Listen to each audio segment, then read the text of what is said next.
Muy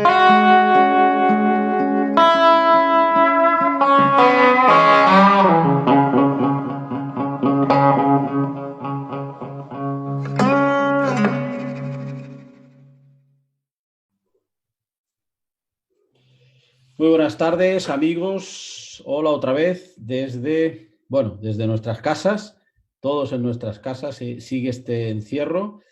Y nada, primero agradecer a toda la gente que nos sigue desde Canarias, desde la península y desde América. Sabemos que hay muchos amigos que nos estáis siguiendo estas charlas sobre todo desde Latinoamérica, de distintos países. Pues nada, un saludo muy especial. Creo que vosotros también estáis confinados y bueno, vamos a ver si entre todos vencemos al virus y pasa rápido este encierro. Bueno, hoy tenemos una charla también muy especial, un gran amigo y un gran investigador del Instituto de Astrofísica de Canarias, el doctor Juan Antonio Belmonte, que he tenido la oportunidad de poder compartir con él viajes a Egipto y os puedo asegurar que ha sido una maravilla, con lo cual creo que la charla va a ser muy, muy interesante. Como siempre, la dinámica es igual, 20 minutos, 20-25 minutos de charla y después podéis ir ya formulando preguntas y después el doctor Belmonte va a responder las preguntas en directo que hagáis en el chat. Sin más, doy paso a Juan Antonio Belmonte. Hola, buenas tardes. Bueno, vamos a intentar que pasen un rato agradable dentro de esta situación.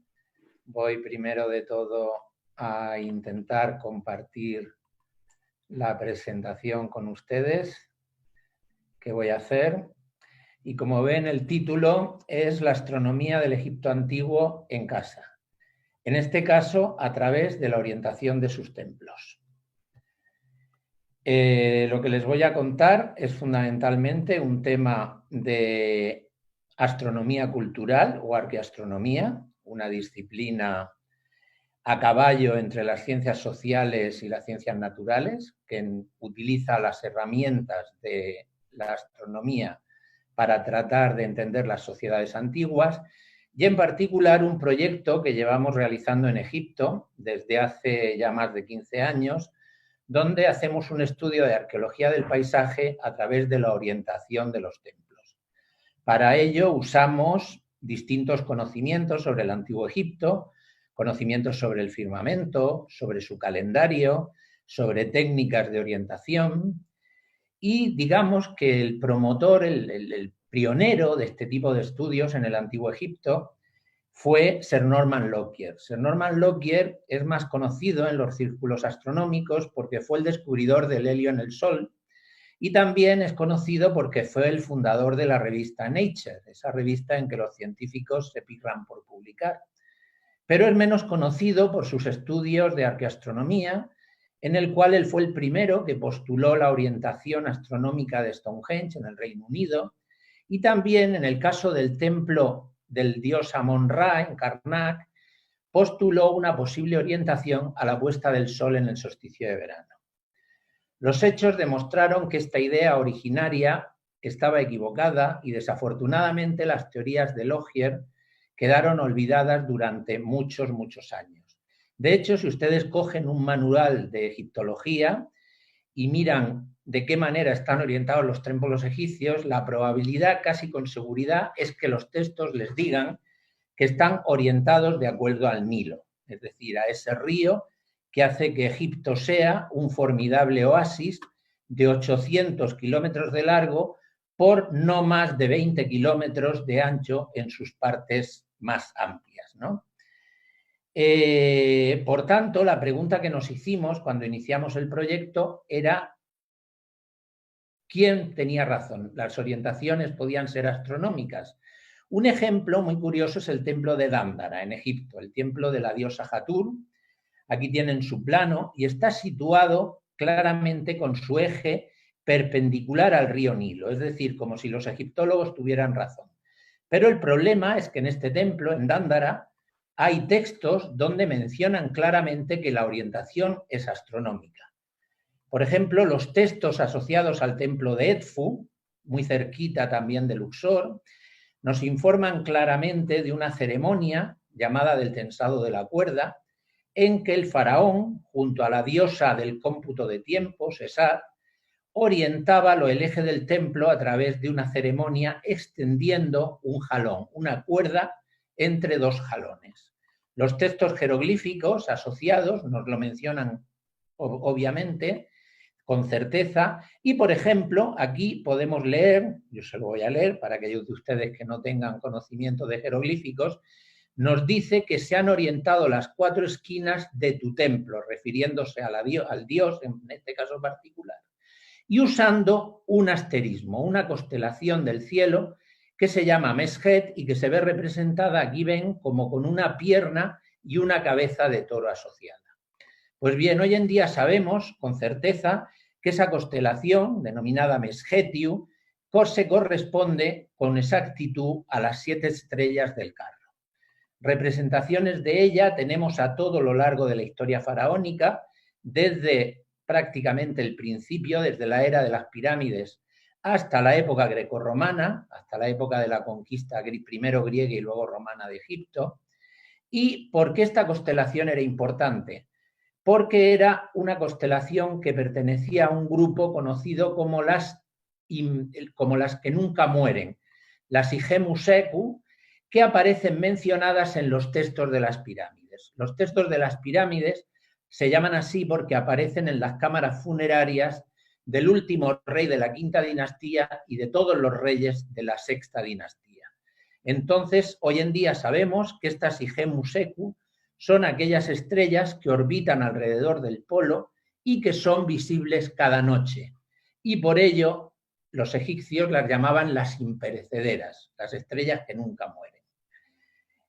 Meshetiu, los egipcios reconocían una pierna de toro, pero también en ella reconocían una azada que era usada en una ceremonia muy importante que se denominaba de la apertura de la boca, en la cual el hijo del difunto le devolvía la vida a su padre tocando en su boca precisamente con la punta de la azada que representaba a la Osa Mayor. Es decir, la constelación imperecedera de alguna manera suministraba al difunto la vida eterna. Por tanto, una pregunta que nos podemos hacer es ¿quién tiene razón? ¿Tienen razón los egiptólogos y los monumentos egipcios se orientan de acuerdo al Nilo? ¿O tienen razón los antiguos egipcios y los monumentos se orientan de acuerdo a los astros? Pues bien, para tratar de responder a esa pregunta, a mediados de la década pasada organizamos una misión del Servicio de Antigüedades del Antiguo Egipto, la misión hispano-egipcia de arqueoastronomía, en la cual visitamos más de 100 yacimientos arqueológicos a lo largo de todo Egipto y medimos la orientación de más de 500 estructuras monumentales del país de los faraones. La primera pregunta que nos hicimos era si los egiptólogos tenían razón. Es decir, las orientaciones están realizadas de acuerdo al Nilo y descubrimos que efectivamente los egiptólogos están en lo cierto. Es 8 veces más probable que un templo esté orientado perpendicularmente al Nilo que de cualquier otra manera. Entonces uno podría pensar, bueno, pues eso automáticamente descartaría las orientaciones astronómicas. Pero bueno, ya en nuestra primera campaña nos percatamos de una cosa muy curiosa. Cuando hicimos un estudio de la orientación de los templos del Alto Egipto, encontramos que en el histograma de declinación, la declinación es una magnitud astronómica que es independiente del lugar, había un pico claramente centrado precisamente a la declinación del Sol en el solsticio de invierno, es decir, en fechas cercanas a la Navidad. Y esto ocurría en cualquier periodo de la historia faraónica, es decir, había templos tanto del Reino Antiguo como del Reino Medio, como del Reino Nuevo, orientados en esa dirección. En esa misma primera campaña también visitamos el famoso templo de Abu Simbel, en el Alto Egipto, hoy en día en la orilla del lago Nasser, y pudimos comprobar in situ un fenómeno interesantísimo. 2 veces al año, la luz del sol penetra hasta el interior del Sancta Sanctorum del templo y empezaba iluminando las figuras de Amón-Ra y del propio Ramsés II, el faraón que regía el templo. Y conforme el sol iba ascendiendo en el cielo, la luz se iba concentrando hasta que el último rayito de sol incidía en un libro que tiene abierto el dios Ra, el dios del sol. Mientras que el dios Petach, el dios del inframundo, siempre permanecía en la oscuridad. Pues bien, hoy en día sabemos que la orientación de este templo es tal que está relacionada con el calendario del Antiguo Egipto. El calendario del Antiguo Egipto se dividía en 3 estaciones: inundación, reaparición y sequía, cada una con 4 meses de 30 días, que sumaban un total de 360 días, a los que se sumaba los 5 sobre el año. Los días se pagó menos hasta sumar 365 días. Nuestro calendario actual es heredero directo de ese calendario. Pues bien, el templo de Abu Simbel está orientado al primer día de la estación de la reaparición y al primer día de la estación de la sequía. Es decir, con una orientación astronómica muy marcada. De hecho, los textos jeroglíficos que encontramos asociados a este templo nos dicen claramente que Ramsés II hizo este monumento grande, bello y eterno, orientado hacia el horizonte del cielo. Es decir, que él conocía que sus constructores, sus arquitectos, sabían que estaban orientándolo con una finalidad astronómica. ¿Que de paso podía estar orientado perpendicularmente al Nilo? Puede ser. Pero el caso es que los textos nos dicen claramente una relación astronómica que hoy en día sabemos que es con el año de 365 días. ¿Cuándo comienzan estos patrones astronómicos en el Antiguo Egipto? Pues desde fechas muy tempranas. Ya en el Reino Antiguo tenemos, en la época de las pirámides, por ejemplo, el Serdab de Zoser, del constructor de la primera pirámide escalonada de Egipto, está construido de tal manera que el faraón puede observar a través de 2 pequeñas ventanas el cielo. ¿Y qué ve en el cielo? Pues casualmente las 2 estrellas que puede observar son Dubé y Kochab, aquellas situadas justo en el lugar de las 2 azadas celestes donde se toca al difunto para darle la vida eterna.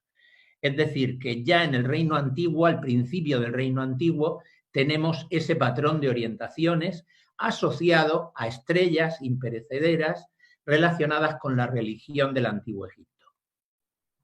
De hecho, la constelación de Meskhetiu, nuestro carro de la Osa Mayor, en el Antiguo Egipto tenía una fenomenología muy curiosa. Hoy en día, aquellos que sean astrónomos aficionados sabrán que si prolongamos 5 veces 2 de las estrellas del carro, llegamos a Polaris, nuestra estrella polar actual.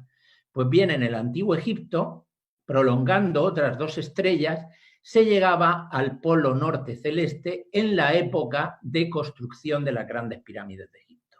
Y posiblemente eso fuera la causa del patrón extraordinario de orientación que tienen estas pirámides, que están orientadas de una manera maravillosa en la dirección norte-sur, este-oeste.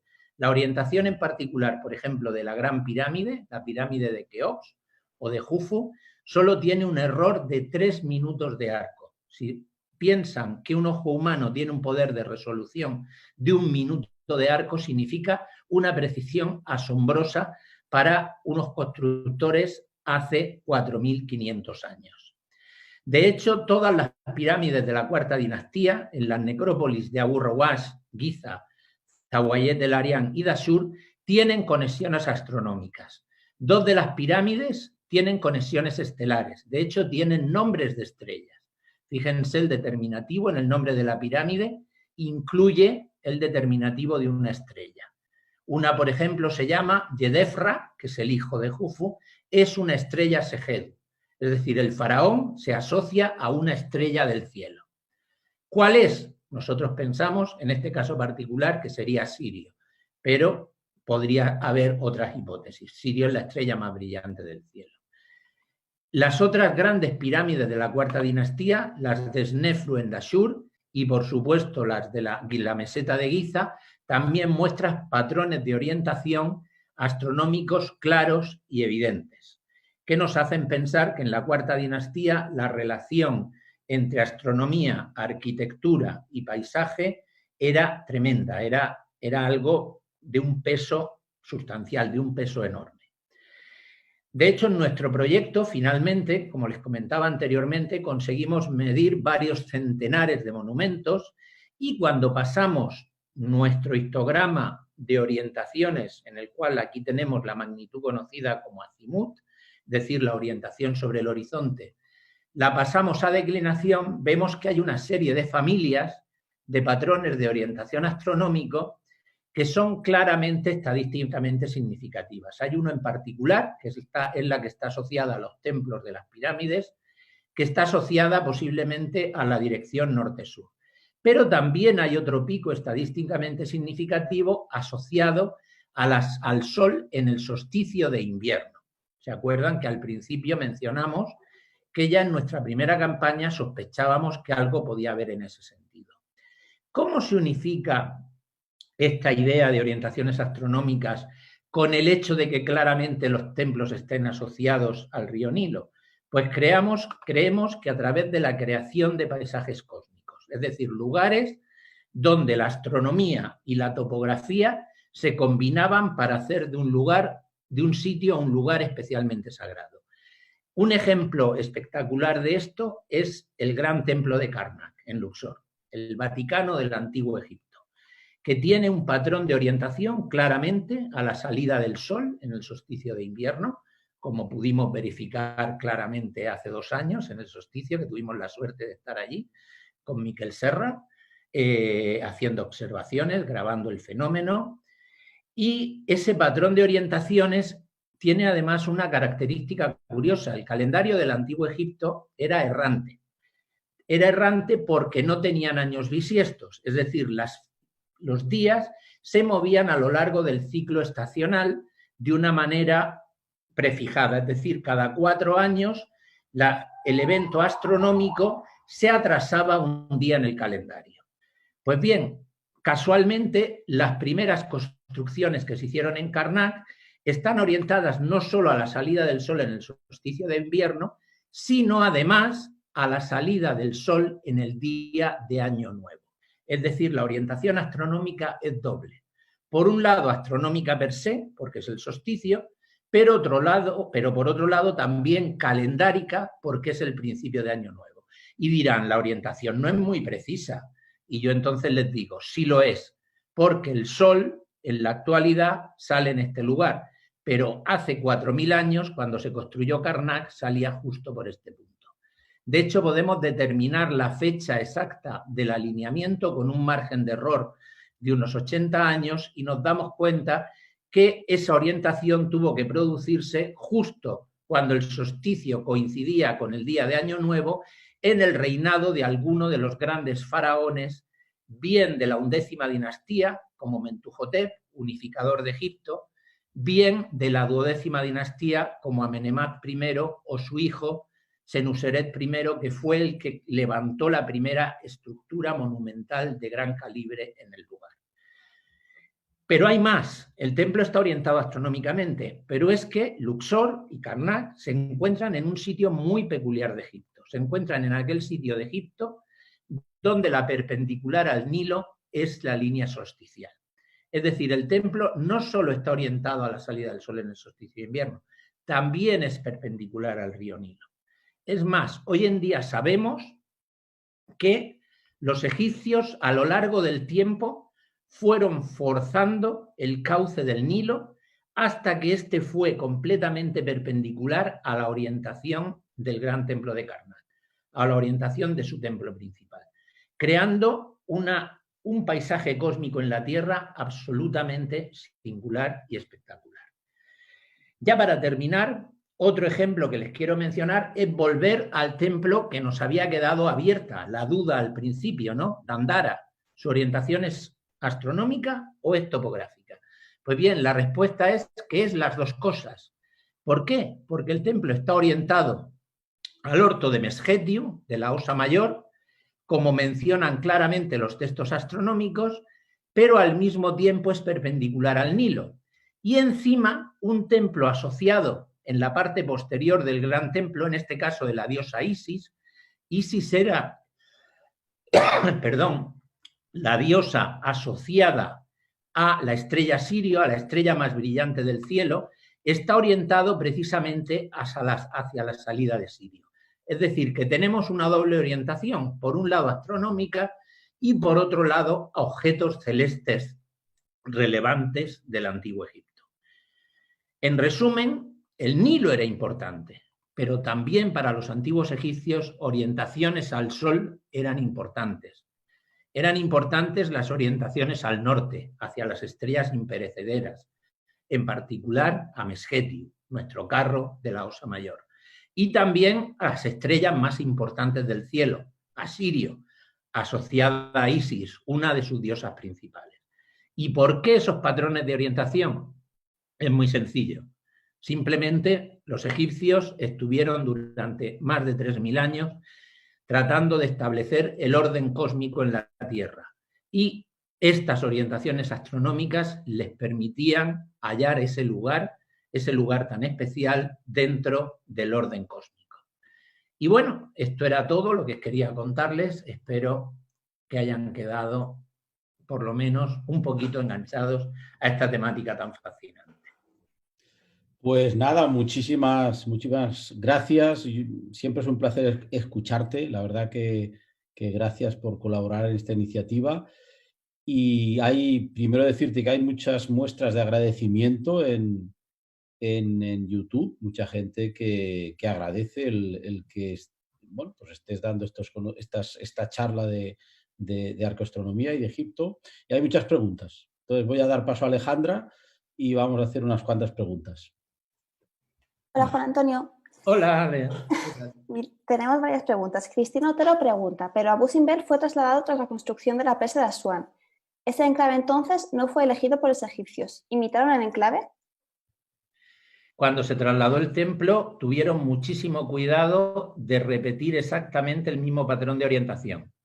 Lo único que no pudieron reproducir fue exactamente el horizonte como era, porque claro, al elevarlo por encima del nivel del lago, antes estaba en el fondo del Valle del Nilo, estaba abajo, y por tanto rodeado por colinas por los dos lados, y el horizonte era ligeramente diferente.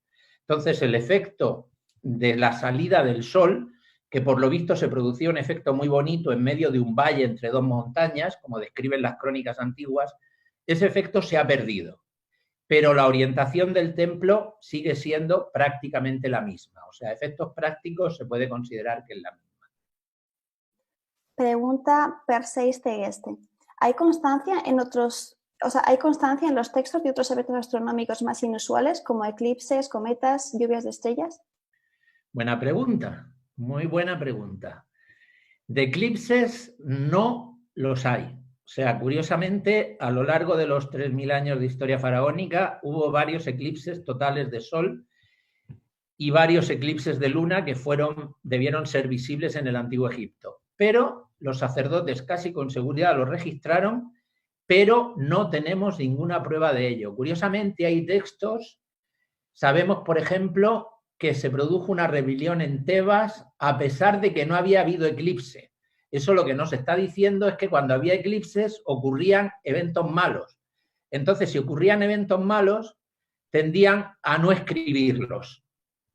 Sabemos, por ejemplo, que en fuentes contemporáneas hititas, que los eclipses eran considerados tremendamente malos para el rey hitita. Podemos pensar que en Egipto la situación debía ser parecida y entonces lo que hacían era no mencionarlo. De cometas no hay ni un solo registro. Y de lluvias de estrellas sí que hay dos menciones. Una es en el cuento del náufrago, donde hay una mención a una lluvia de estrellas, y otra es una estela erigida por Tutmosis III, el llamado Napoleón del Antiguo Egipto, en Napata, donde menciona que cuando él se encontraba en una determinada campaña se produjo un fuego del cielo, un fuego que cayó del cielo.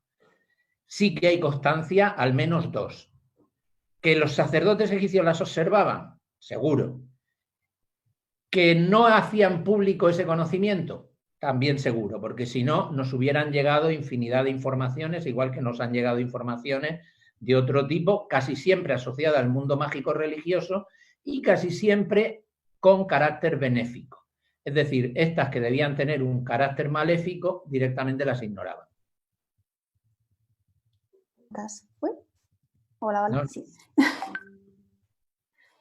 Pregunta Willy Fogg.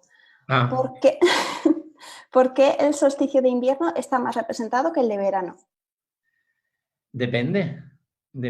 Stonehenge, por ejemplo, está orientado a la salida del sol en el solsticio de verano. No al de invierno. Es que depende de las culturas que considere. No, pero yo creo que se refiere en Egipto. Ah, en Egipto. Pues ahí tenemos nuestras dudas, porque no estamos seguros de si el solsticio de invierno era importante per se o si el solsticio de invierno cobró importancia porque durante la segunda unificación de Egipto por los faraones de la 11ª y la 12ª dinastía durante el Reino Medio, el solsticio de invierno coincidía con el Año Nuevo. O sea, yo a estas alturas todavía no sabría responderte si el templo de Karnak está orientado a la salida del sol el día de Año Nuevo o a la salida del sol en el solsticio de invierno o ambas cosas a la vez. Sí que es cierto que las orientaciones solsticiales se mantuvieron luego a lo largo del tiempo. Hay templos como el de Amenhotep III, funerario, que está orientado al solsticio, los colosos de Memnon, que son el principal resto de ese templo, está orientado en esa dirección, y otros templos a lo largo del país. ¿Por qué? Pues por lo mismo que la Navidad es más importante que San Juan, porque la divinidad principal de los antiguos egipcios era el sol. Y para muchísimas culturas, el solsticio de invierno es el momento del nacimiento del sol. De hecho, la tradición cristiana simplemente lo único que ha hecho ha sido copiar patrones de la antigua tradición pagana. Y de alguna manera nosotros fijamos el nacimiento de Jesús en el solsticio de invierno. Pues es posible que los antiguos egipcios también de alguna manera asociaran ese evento astronómico al nacimiento del sol.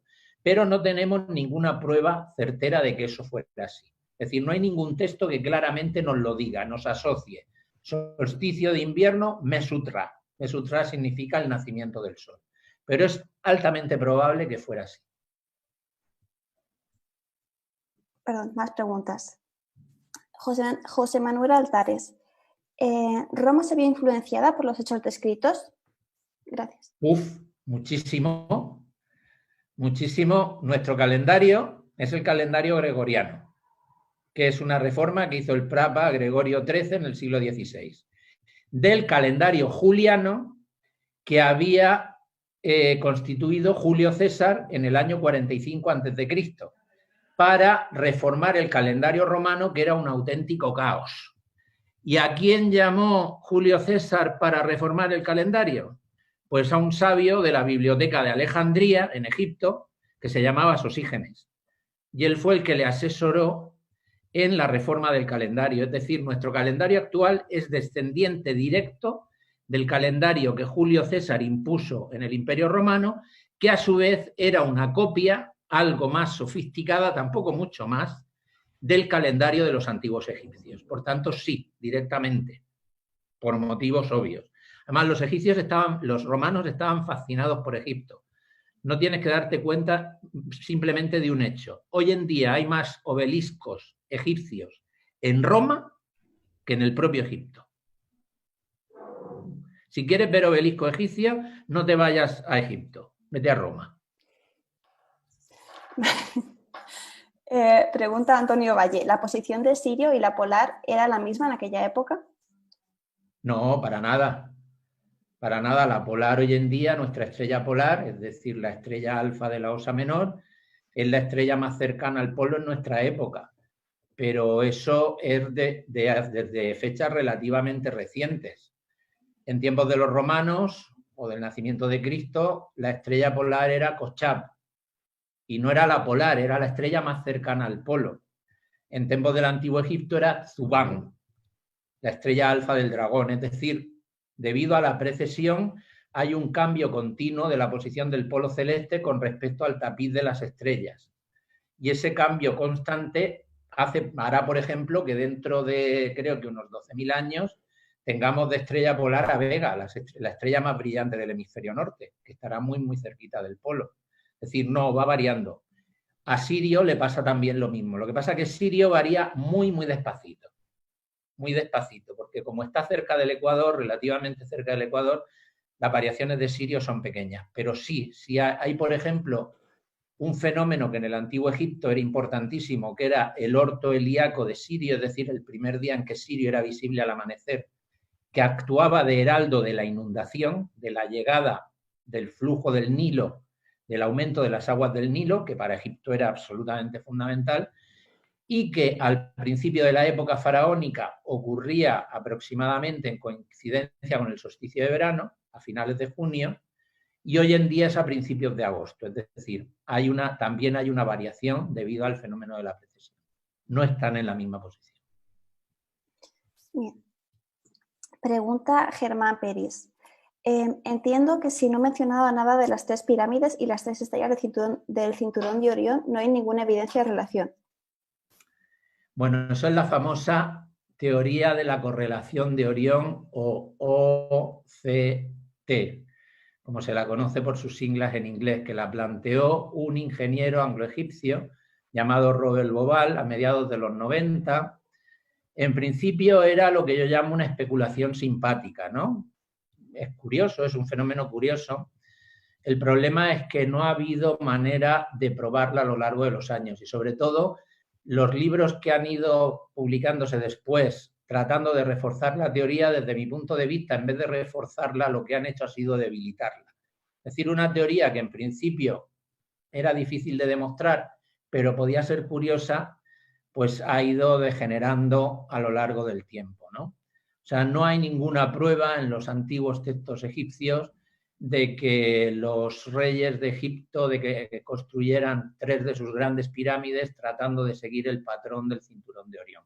De hecho, los nombres de las pirámides, una se llama Ajet-Jufu, el horizonte de Jufu, es decir, tiene un nombre claramente solar, no es un nombre estelar.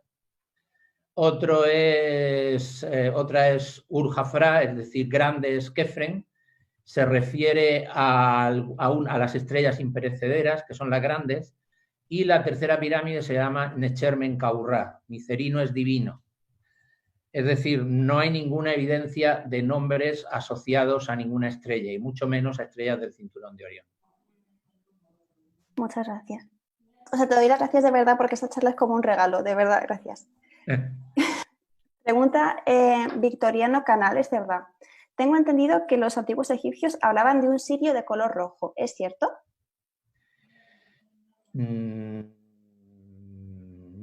eran los antiguos egipcios. De hecho, depende. Es que, claro, no olvidemos que durante 3 siglos el centro del poder griego, que fue la dinastía tolemaica, tenía su capital en Alexandria ad Aegyptum, es decir, Alejandría junto a Egipto.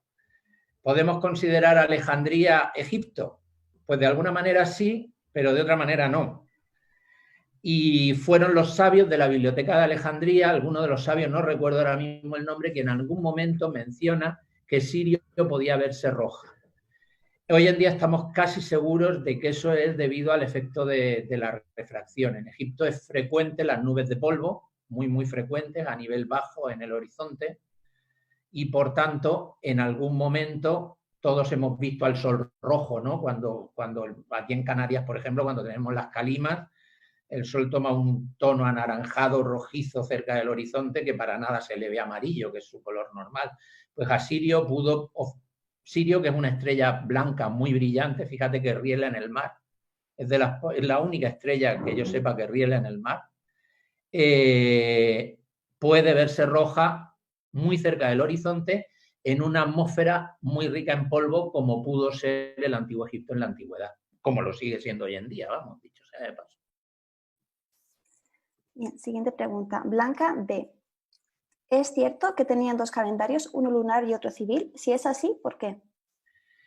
Vamos a ver, el primer calendario del Antiguo Egipto debió ser un calendario lunar muy simple que se usaba para controlar las crecidas del Nilo.